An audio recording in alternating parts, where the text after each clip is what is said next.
Yeah, welcome back, everybody. It's the Monsterpreneur podcast, man. I'm your host with all the smoke. You know the business, Trackman. Follow me at Trackman Forever on the gram. If you're new to the channel, like, comment, subscribe. Y'all know how this goes, man. Help us grow this channel. It's growing. We having these super dope conversations with legends and pioneers of the Memphis game. You know what I'm saying? The Memphis hip hop industry had an origin, and a lot of these guys here in these recent interviews are the creators and the birthers, the fathers of these movements, you know what I'm saying? And that is no different.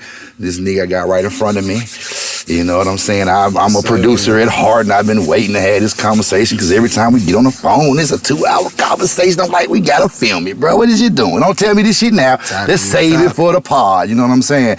Man, SMK in the motherfucking building. Trackman. Yes, sir. How are you feeling, man? How you feeling? How you feeling? Love, bro. Love. Feeling great. You know why we here. Because I want you to pop your shit. This is what I want the OGs and the legends and want niggas to pop their shit. Now, when it comes to producers, all the original producers out of the city who are anyone to name, bring up one name.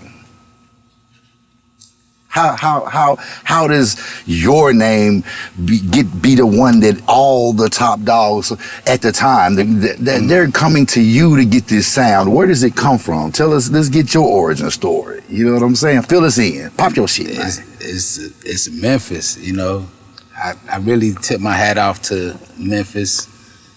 That's really where I birthed my. I say they want to call it local. Right. Until you show, you got to build it from the ground up. So, yes, sir. You know, that's really all I could just say. But Memphis ain't where I started producing, where I learned to produce. Yeah. I've been producing ever since I was 15, 16. Right. So, but I wasn't calling myself a producer. I was calling myself a beat maker then. Right. You know, you're a producer when you're getting paid. Right. To all you beat makers out there. So that's really was my gender. I had a mixture of Rochester, New York hip hop. Yeah, that's what I want to talk about, our fusion. Yeah. And then I moved to West Palm Beach, Florida, bass music. So I got a taste of the 808 sound. Then he didn't just say Clearwater or Tampa or like this nigga said Palm Beach. West Palm Beach. Palm Beach. Yeah. That's crazy, nigga. In the beginning stages of the bass movement of Florida. Exactly. I was there like literally at the beginning. Right. I helped add on to a few of them bass records. Right. You know. So and then coming to Memphis, Memphis just had a sound that was more like underground, but we didn't want to keep it raunchy, so I just try to help out and add some more solid drums to it that was, catering to what was already going on. Yeah. Do you credit the SP12 for that? Because once again, like Zerk was saying, like niggas had the releases and the DR5s, and even though those had, if you actually took the time to track them out individually, you could get a good sound out of there, but nothing was like those sounds that came out of that SP12. Yeah. See, when you could get a good 2-track beat started in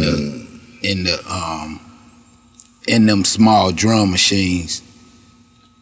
And I guess by me being a DJ and I sample old school records. So that was my trick. Like they was already like playing pimp music. So if that's something they like and I sample that. Yeah. And I got a version of probably every record that other producers produced, and I probably did them before them, but I just didn't put it out. Cause I wasn't really like into putting out music. But I did put out my share of cassettes at the Papa Tools and the Contours, and I sold out. Goddamn right. Yeah. I sold out I came in after the success of those times, like everybody's tapes. If you were somebody, you had a tape. So the tape wearing car toys, Mr. Z's. I wanted to be one of those next things. By the time we got there, CDs were there, and everybody was like, well, shit, we're not even pressing cassettes up right now. I'm like, oh, man, fuck it, I missed it. We thought it was over with. You know, and we never knew that the cassettes was gonna be something that you could sample, right, and then add some more nice stuff on top of it. And you know, so that's what's going on now. You know, so the legends being relevant through. Really, Memphis had a fan base for the, you know, us as legends. Yeah. That we probably didn't even know that people hold right now to this day. I don't believe. Like, I don't think niggas really know. Yo, how the type of people y'all influence, man. I got people that hit me up and say, SMK, I got your whole collection. They'll show everything I made, and then they'll show some other shit. Yeah. And then I'll be like, damn, they don't know I made that too. That's crazy. And I'm like, yo, they got all Memphis shit.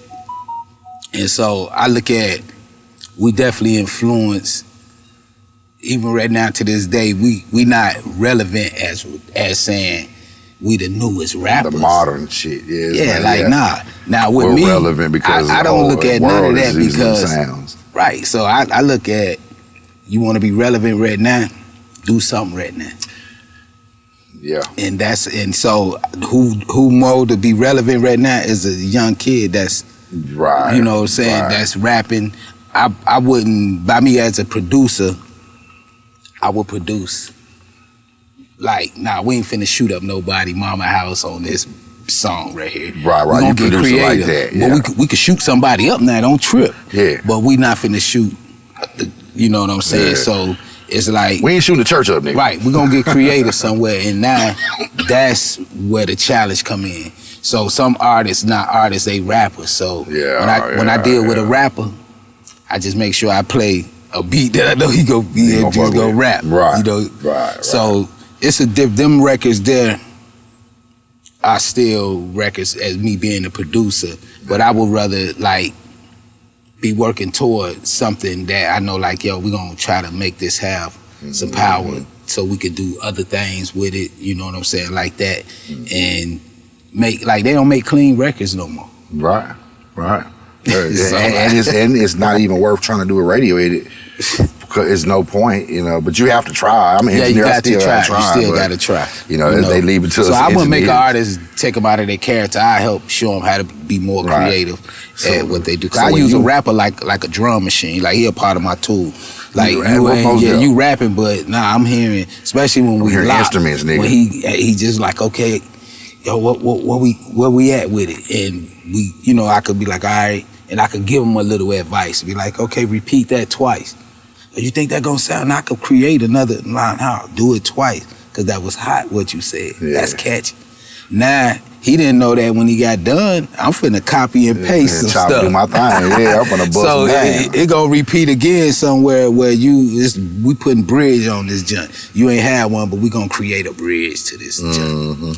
So it's like, you know, I try to help out the artists, not just here go the beat, rap. Yeah. You know, and now, you know, with the young artists, the producer is not being recognized. Yeah, his part because his part is not really that important. Not anymore. When you a beginner producer, I should say. Right. A beat maker too. A beat maker, yeah. Because now nigga hit that loop, throw the little shit in there, and boom, you're not that important anymore. Right.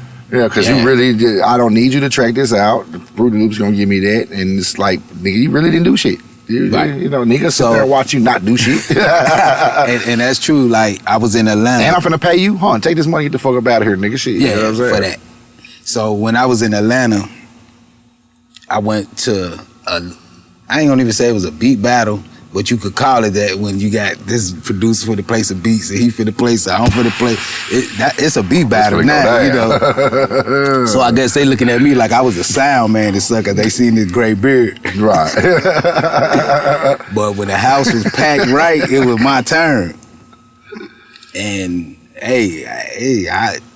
I'm gonna say I started this shit, so like y'all think I came to play. I'm not gonna play with y'all. I went in the archive like on something. So as soon as the beat came on, you know, do its thing, and then you don't know how that beat finna sound when it come on, but it's finna. Yeah. So they was all in there waiting for the beat. And when that beat came in, everything just changed in the room. Then they was like, wow. So my partner came in, some people that was with him, they came around, they was like, yo, who beat that is? You know, now everybody ask, oh, that's him, that's OG. Yeah. That's OG. They ain't saying SMK, so I'm like, okay. So now I know I'm in a new generation. I'm in a whole new energy that this is like, ain't my energy, but it is mine because of the love of the music. Right. And so my partner came in there, he said, hold on, stop that. He said, I'm gonna tell y'all now, it ain't no competition. This is the man. This is SMK from Memphis, Tennessee. Yeah. And they was like, oh, you from Memphis? Oh, gee. And it's like, all right. He said, y'all could go back. Yeah. I played 2 more beats and that was it. They was trying to play a whole bunch of beats. I forgot what was dope. Now that you've been pointed out, they trying to overdo. Yeah. They trying to overcompensate. So I was like, wow. I felt like, damn, I'm still relevant. Right. You know? But you know, with these youngsters, I really like how they work. But like Track say, it's too easy. Slide this, slide that, boom. Now they hot. If that's what I'm going against, like then you can have it. Y'all can have this game. Yeah, because I mean, like I know Fruity Loops, right? But I know, you know, pianos and the drum machines, and now that I can do all of it, I have a preference. I choose to do it this way. I can do it anyway. If I just want to sit down and play with some Fruity Loops and do the same thing, that's cool. I'm still gonna do something different. You know what I don't like? See, and the more he keeps saying it, and now I'm probably saying, damn, I probably sound crazy. I don't like the name Fruity Loops. I don't like it either. I never heard. FL Studio, then that's what we'll call it. We'll call it FL Studio. That's what it's called now. Yeah, because when you say Fruity Loops, that's what made me. I was on the Reasons. I was still on my. Hey, ain't that the name of the series? I was still on my SP in the 2000s. The series is it's Fruit Loops. Okay, yeah, they got away with one then. The generic version is Fruity Loops. For real. For real. That to my like the Great Value brand. Right. Yeah. See what I'm saying? Like, so I was like, damn, that's some kitty. Yeah, matter of fact, I think that company lost their lawsuit to their company. That's why they had to change the FL Studio. That there is a story behind. Yeah, we working on the FL Studio now. Yeah. So let me ask this: when you got here from up top, when you got to Memphis, what was the first shit you ran into? Like we've had all these conversations about the pioneer artists that were out there. Who was the first nigga or clique of niggas that you ran into that you started working with? My nigga Al Capone. Al Capeezy. Yeah, where'd y'all meet at? Man, we met at the club. That man said, fuck you, who rapping? Who did that beat? And I was like, yo, I got some shit. I do a couple of joints which we could work together. Yeah. So I wind up working with Al. Al put in hella. I want to say this too to KP. Hella work. This why when nigga gets niggas like Al Capone, be like, yeah, fool, I rap and I make the beats. And he be like, okay, cool. And I be like, this nigga didn't fucking hear me, did it? Because niggas like him did already see it.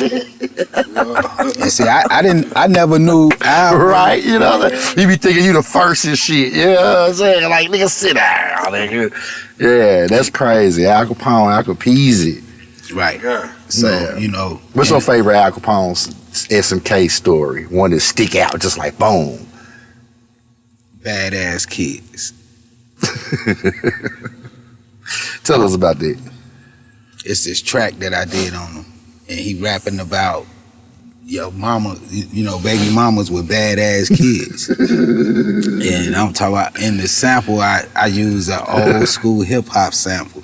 So it's kind of a mixture of hip hop and trap hop. Yeah. So and he killed the song.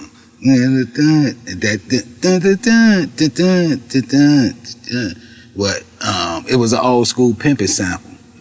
And that's what he riding. I'm like, okay. Badass kid, because when he did it, he performed that jump one day. And I said, I bet that was crazy. He rocked that jump. And I always had this energy. Everybody says what the fuck? Everybody says that. And then when I had this conversation with him, I'm like, bro, why everybody I talk to be like, yeah, man, that nigga energy. It's like, what the word, and it's the word. Sometimes nigga be like, yo, that nigga be crunk. Everybody says, yo, Al has this nigga had a J curl. No, hold on, wait. Because if you saw my episode with him, This man checked me real good about that. It was a Nouveau. It was a very wet Nouveau. Okay, let me get it back. No, he said he said Ace Lime. Nah, I ain't gonna lie. Pure Curly Kid. Did he said, hold on, man, you can't call it Jerry Curl. It's a Nouveau. He wore a Nouveau. Okay, yeah. Yeah, he didn't have a Jerry Curl because he had his shit was on. He had the Nouveau. Al Capone had the Nouveau. But that nigga would shake his hair all, man, like a rock star. He'll come on stage calm. As soon as that beat drop, he go in. It's crazy, I bet. But I like working with Al. Me and Al put in a lot of work all the way to when E40 came in the picture. Yeah. You know what I'm saying? It was on. He called me up. He was like, yo, you know. Now this how deep it go with, and this what I love about Al. Yeah. I met E40, but what Al didn't know is that me and E40 chopped it up on some whole other game. Okay. So he was like, SMK, it's something about you. Yeah. And he was like, we could do some big things, but I would never cross Al. So I was slick telling Al I was slick telling Al to do Sick With It South and do a Memphis compilation. I was like, nah, you know, like, man, this is my time. Like, and then I respected that, like, you know, you right. But me and 40 had talked. 40 said, I want in on this South. And he was like, that's okay, how can I get in on it? So me and him, we came close on another note. Because when I was going to Atlanta and I had a mansion out in Atlanta, E40 came in town, Too Short stayed 4 houses down from me. It come right to the crib, you know what I'm saying? Yeah. And so when E40 was over there one day, he laying on the floor like a big old kid writing his rap. See, now Al had a relationship with him, right, and I had one with him. Yes, and then I got him to feature. Now I did something that's real historical. Historical. And you know, Jive Records back then was like when you get on Jive, you stuck. And they artists don't get to really do too much, but they go platinum and gold. So who was on Jive Records? E40, Too Short, and UGK, and PD Pablo. And E40. So now all of them on Jive Records. I got a song with E40, Too Short, and Pimp C, and Pastor Troy. And Al Capone on the hook. It's called Doing the Fool. It's on E40 album. Say that one more time. It's called Doing the Fool. E40, Al Capone, Pimp C, Too Short, and Pastor Troy. See, this the shit Al I be talking about. See, I be telling you to give me the jewels, man. He ain't tell me no shit like that.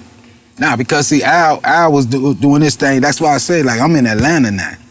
So I just met Jeezy. His name was Lil J. So I was like, you know, when he came in the crib, he was like, we went down in the basement, so he seen E40 down there. So he was like, yo, he called me in the basement. He said, that's E40. I said, yeah. He said, damn, SMK, I gotta fuck with you, bro. So we started. This is Jeezy we talking about. Yeah, Lil J. Lil J. And you know, so when I played a couple of beats. Shout out to Jeezy. Damn show, you know, and when he was rapping, I just was like, nah, bro, we gotta change your name. Then he was like, what I love about Jeezy, he open. And that's the best artist, and that's why he became successful. Then way beyond people take instructions and direction. He could take directions, real and criticism. Yep, all of that. So I said, yo, shit, Cheesy Jeezy. He's teachable. He's a teachable nigga. Yeah, and so I was like, Cheesy Jeezy. He was like, I don't like the cheesy pop. You know, I'm thinking Memphis, this nigga got hella bread. Yeah. So I'm like, shit, cheese, nigga, Jeezy. He was like, killed it. But he loved to act young, so boom. They see, it was Young Jeezy. Yeah. And then the world seen him, you know what I'm saying? And I used to tell people, yo, my little partner coming, Young Jeezy. Yeah. They used to be like, But when he came, bro. Yeah. Yeah. And like, I didn't do everything. It's like I was working my magic, like we was just saying. You know, sometimes, you know, when spirit working, you know, that's how, you know, a lot of my best aims in the music business been. Yeah. And with Jeezy, it definitely was spirit, because he don't know how much I really believed in his independence. Like, he said, I want to be bigger than JayZ. I'm like, what the fuck? Like this. And I had to think. And I said, what did JayZ do? JayZ shot the movies. Yeah. That's what made JayZ big. So now you got all of them Jeezy, DVG. So I guess all of this, so he gonna soak up that game. Yeah.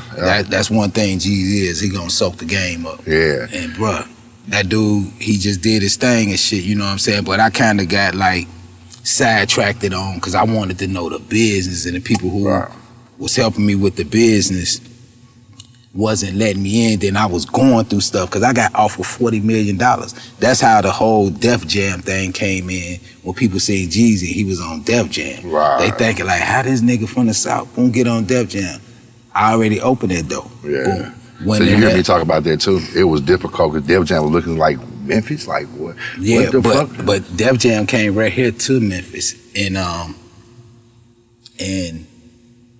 they came to the Peabody, and so they was way up there. It was Island Records, so they came to my crib in South Memphis in a limo. Russell Simmons, Kevin Loud, and they came, knocked on my door. I got in, came to the Peabody Hotel, but they already had flew me to New York and with Coach K.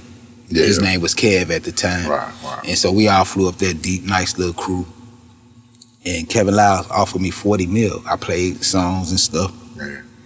And he liked what we was doing coming out of Memphis. He didn't really understand it, but he seen. Right. He was like, yo, you know, this is like Cash Money and No Limit, because they wanted the biggest group. Because Cash Money and No Limit was already signed. Yeah. So they was like, ain't shit bigger than them. But man, that man compared me to both of them. Yeah. And real quick, let me interject into that Kevin Loud story. Right.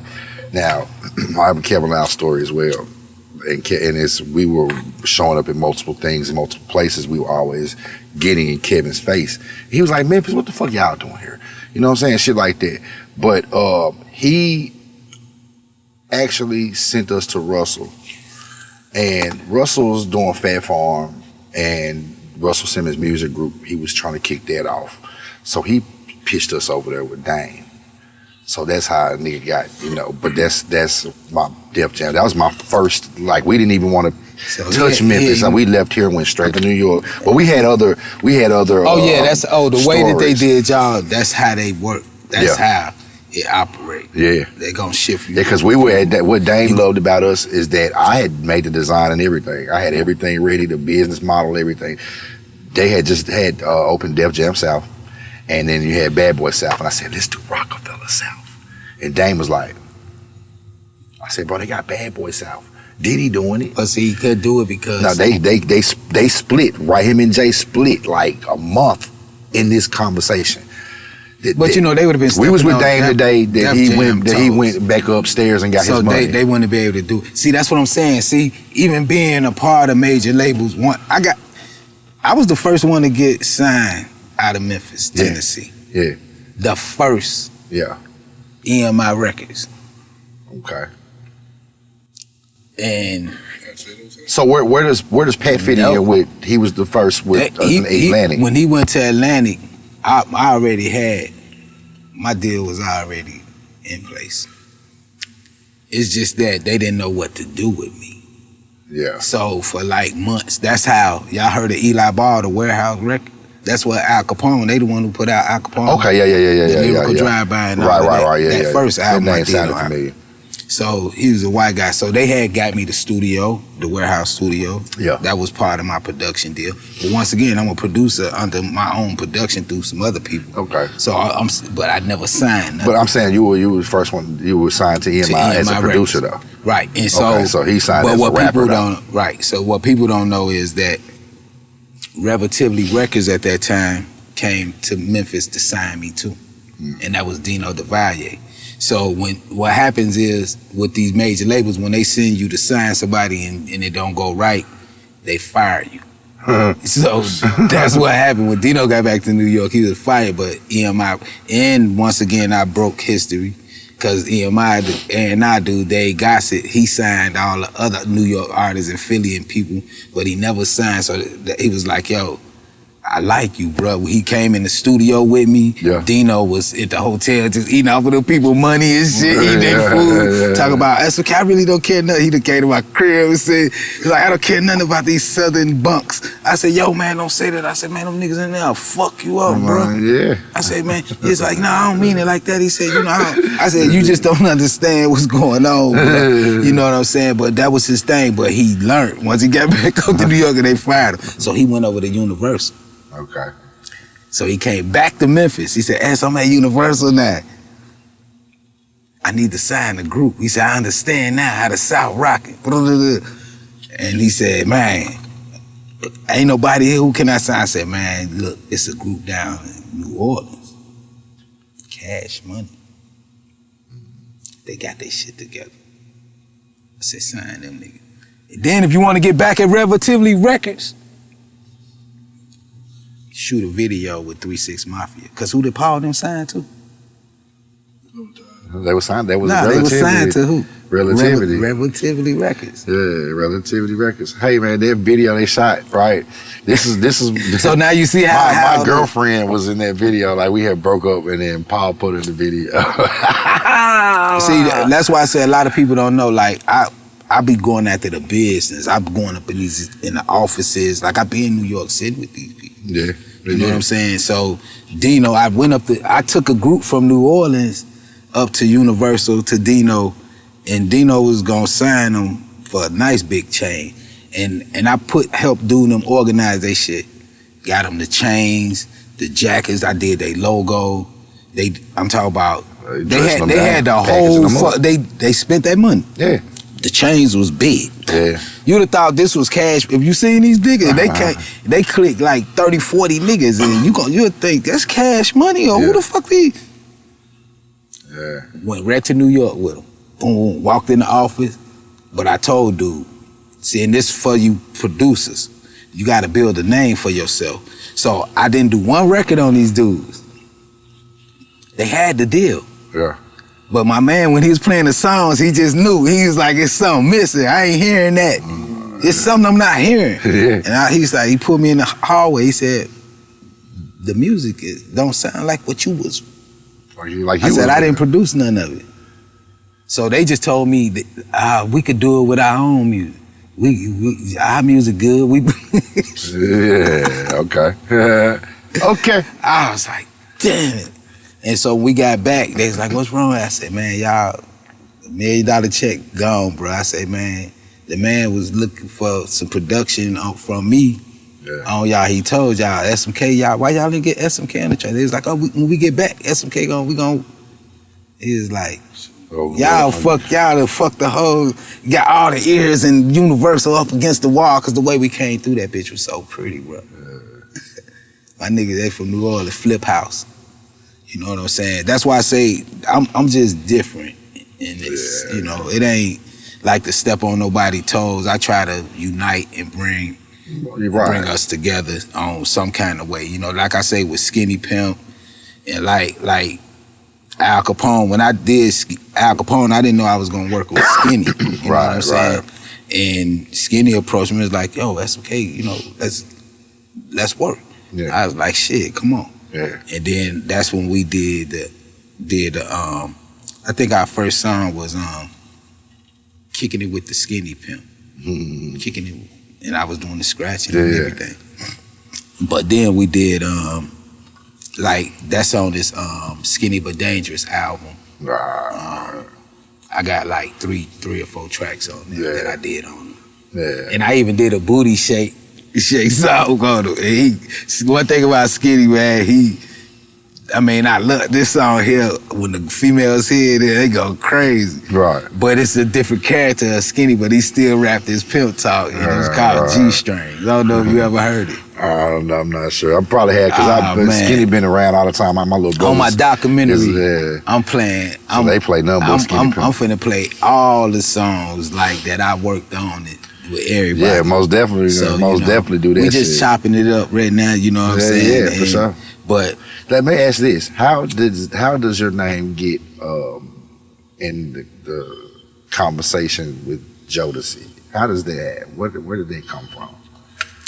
Like I said, like when we moved from Gary, Indiana, we moved home of Michael Jackson, Jackson 5. Yeah, we stayed right across the street from Michael Jackson. And when we got to Rochester, New York, you know, that's when you look up the history of when Devontae and them, Jodeci and them was in Rochester. That's how they met. Yeah. Genuine, Stevie J, Tweet,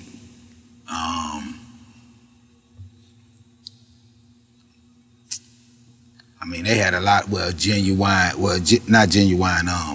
Timbaland and Magoo and Missy, all of them came from Virginia. Right. But he was trying to put a production crew together. So while I was signed to EMI Records, now it's crazy that you asked. I really didn't want to say this on camera because this for the book at the top. But my brother, love you. Okay, I surely appreciate it. I'm gonna give you some hip hop history. Give it to us. And see, and this where, like my energy and how I get down in the game is played on a different level. Right. Now, Dave Gossett, like I said, he was with EMI Records. He the one that came down and signed me. Yeah. And so one day me and Dave was talking and he said, yo, I got to come and get you because they want to have a big meeting with you. Because it was time for me to play my album. Because they said I've been waiting too long. So I was like, oh, okay, they ready for me. All right, I'm coming. So he drove. I said, all right, I drove up to Rochester, New York. Yeah. And I said, I'm in New York. He was like, nah, we in Manhattan. And I was like, man, that's 5 hours. He said, I'm coming to get you. So he came, him and his brother and some PR other people. Yeah. So they came to Rochester, New York. Right. So now, when I get there, while I'm at my mama's house, my mama like, yo, you see them Jodeci boys up here? I'm like, what they doing around? They riding around in these Bentleys, these high-priced cars and stuff. Okay. So, you know, I was like, oh, okay. So now I said, Dave, Jodeci down there. I said, you know, at the studio. So he said, Devontae knew? I said, yeah. He said, I know them. He said, I helped put them on. Yeah. They was in New York, bruh, trying to get people to hear them. Yeah. And Dave hooked them up with Puffy to sing on. You remember Father MC? Treat them like they want to be. That's Jodeci singing on that jump. Wow. So Dave always had a heart for them because he knew he couldn't do nothing with them, but he guided them in the right direction. Right. So when he got so he said, let's pull up to the studio and holler at him. So when he pulled up to the studio, everybody in there, they from Rochester. I went to school with Stevie J. Right. I went to school, Genuine, all of Franklin, Tweet, all of us from Franklin. So I'm like, damn. History, right? History. You know, so I stayed in the Jeep. Got the SP1200 and everything, because they talk about this SP, they talk about it. Gotta break it. So now, you gotta have it. He Devontae at the door with this big ass black pit bull. This motherfucker look like a panther. Boom. So he like, yeah, I got SMK with me. So when he said my name, Missy heard it, and some other people from Rochester that was in there auditioning heard it. So they was like, that's Scratch Machine. And then it was like, where he at? So they was like, wow. So he was like, yo, come on in here. Some people want to see you. And Devontae, man, I played a few beats. They were Timbaland, Missy, everybody was all out there, like outside the studio while I was in the banging out the beats, boom, boom, boom. So Devontae was like, he played something. He was like, what you could do with this? So when he played the song, I added some 808 and had the SP, boom, boom. Did your damn thing. Yeah, I did my thing. I got the tempo, yeah. Fucked so I was in there and he was like, yo, I want you to produce with us. So Missy said, that's the producer of Endo G and Lil Blunt. She said, oh, I want to do a song with them. Now I'm gonna say this and get off of this because that's crazy. This gonna be a serious story though. That's crazy. Now, if you go and listen to the Endo G and Lil Blunt album, The Antidote. Okay. When the intro, see, I'm leaning back. Go ahead. When the intro come on, hit a nigga with something. Go ahead. Check out Endo style. Endo motherfucker, straight from Tennessee. Bachelor's degree in pimpology. Are you for real? That's Endo style. That's what she did. So now Missy, Jump the Boogie, Jump the Boogie. There you go. There you go. So what was crazy when I took a break. That's crazy. I couldn't believe I was around Jodeci. So I went upstairs and used the bathroom. And somebody was like, there go Tupac. And I was like, nah, SMK. So I went in the break room. This Tupac thing keeps following you, don't it? I don't know. When that was something, man. You had the bandana tied backwards. No, I never wore the bandana. Just my hat turned backwards. Right. And so when I went in the kitchen, looking for the bathroom, I seen an Endo G Lil Blunt cassette. I said, what the fuck? I didn't bring this in here. Hold on, so you're in Rochester? I'm back, I'm just really passing through to go to New York City, 5 hours away from Rochester too. But Jodeci and Missy them in the studio, yeah, you go upstairs and use the bathroom and you look down and you see an Endo G and Lil Blunt cassette tape. But how did it get there? So I'm asking that. But I didn't have to ask no more because the group Player from Louisville, Kentucky, they was even signed. Devontae had them signed to them. So when they seen me, because I did a show in Louisville, the Gangsta Walk, and they had a Gangsta Walk song, somebody in Louisville. So we wind up staying there the whole weekend throwing Memphis, rocking the show the next day again, because we were showing them, man, we run this gangster. This come from Memphis. Y'all ain't start this. Yeah. So I met Player.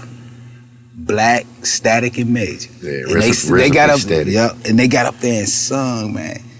And I said, yo, these dudes is nice. But they was in college.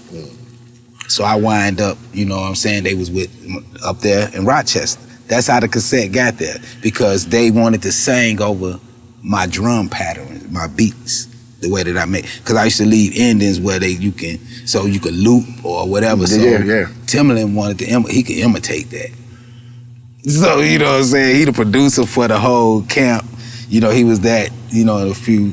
And Devontae was the major. He come in, if he hears something that need to be, he step in, you know, or if he had a beat for them. Yeah. But Timbaland was running young. You know, Timbaland was nice. I liked the Timbaland. But he wasn't me. You know what I'm saying? But I could tell, like, yo, he knew, like, I gotta, this nigga, man. Yeah. But they're still in the studio, and the reference of what they're going for is Endo G and Lil Blunt. And they did it, bruh. And I was like, and I didn't hear them songs. Cause what it was, like, I had to leave out of there. I only was there like about an hour and a half, and Dave was like, we gotta go. Yeah. So we hurry up and left, we exchanged. Them was me and Devontae, and then I said, when I get back, you know, I'm probably stopped through. So I was like, fuck, I gotta get back to Memphis. Yeah. But then some said, I came back to Memphis and I went back up there. So when I came back, you know, went in there as a producer, we talked and he playing stuff, and then he was like, we gonna be like Jimmy Jam and Terry Lewis. He said, when I'm out of town, you in charge. So, not no disrespect to Timbaland, but for some reason, I could only go in a certain studio and Timbaland couldn't go in there. So Timbaland used to be outside the door and, you know, catching my caterers and, you know, just, and then I come up there and fuck with them with SP, and, you know, I think they had an SP or whatever, but he could do the same thing with the MP that I could do with the SP. Yeah. So when I midied up, put the SP there, they put the keyboards and put the MIDI in. So this was a trick that I learned from them, even though I was producing all the while. You know, when you MIDI, how the hi-hats going. Right. See, I started that. I used to just do that shit, all kind of different. See how many styles I could keep coming up with. Yeah. And see, I was an MP kid. My first drum machine, was a DR5, and then an MP. I saw Rusty at Fritos had one, so I had, you know, so me and a partner of mine got it. Matter of fact, my company, 16 Levels, it's called 16 Levels because of the 16 levels on the MP. Yeah, they did have that with that Rusty now. Yeah. But, you know, like with the SP, like I had tricks with it. Like I make my beats and do that, then I MIDI to the MP and play my keyboards. For sure. That's my strings and all that come through the live shit through the MP. Yeah. So the engineers always had to be there and they knew how it worked. Right. So I had my own personal engineers. And then they became personal engineers to other rappers, you know what I'm saying? So everybody started using them. And which it was cool, you know, because they knew they started seeing the formula, how, you know, this is how we work in the studio. So I introduced a lot of artists to the studio here in Memphis, and it's like I never signed nobody Yeah. I just wanted to help them, and we'll do paperwork with whoever we do it with. Yeah. Because I'm not no label, I'm not your manager. I'm just cool, and I got me to do. Yeah. I'm doing me, but if I help you. Yeah. But I didn't know that I was important to people to where they like, forget you, do me. Yeah. So but I'm about my business. I get paid. I used to get paid $10,000, $15,000 for a track. You know what I'm saying? So it's like I just never got into the business the right way because it's like the money could change real quick from staying in hotels from a week to months to stuff like that, you know. The story of a hustler. Like I'm hustling, you know, like I just got 20,000 there. I might not see another dime for 6 months. I gotta make it work. I gotta, you know what I'm saying? So yeah, the story of a hustler. But that's also my grind to working with different people just been like that. But that's what it was with Jodeci. It's like I met Timberland and he told me I was nice. And Missy, she loved me. That's my girl, you know. And I just was like, damn, why they didn't call me up? But I see why they could call me up because when people, you know, like Kilo was saying, off the imitated, never duplicated. You know, once they that's think my they have motto. it figured out. That's I don't care if you did do what I did. You can't, you know, like one day I'm gonna be able to say you didn't do that better than me. Yeah.